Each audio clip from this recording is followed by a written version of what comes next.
திருக்கோளூரில் அமைஞ்சிருக்கிற வைத்தமாநிதி பெருமாள் கோவிலோட தொடர்ச்சி தான் இது. ஏற்கனவே இதை பற்றின ஒரு பதிவு போட்டிருந்தோம். இது 2வது பதிவு.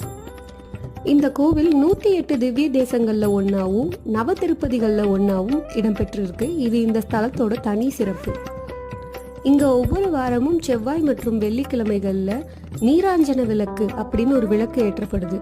அது என்னன்னா, அரிசியை பரப்பி அது மேலே தேங்காயை உடைச்சி பசுனை ஊற்றி திரி போட்டு விளக்கேற்றுறாங்க.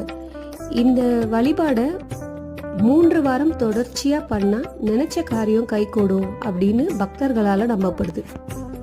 அதே போல் ஒவ்வொரு செவ்வாய்க்கிழமையும் காலையில் ஒரு 6 மணி போல் கோ பூஜை அப்படின்னு ஒரு பூஜை நடத்தப்படுது. பசுமாடை சன்னதிக்கு கூட்டிகிட்டு வந்து பசுமாட்டுக்கும் தீபம் காமிச்சு ஒரு பூஜை செய்கிறாங்க. அது ரொம்ப சிறப்பாக கருதப்படுது.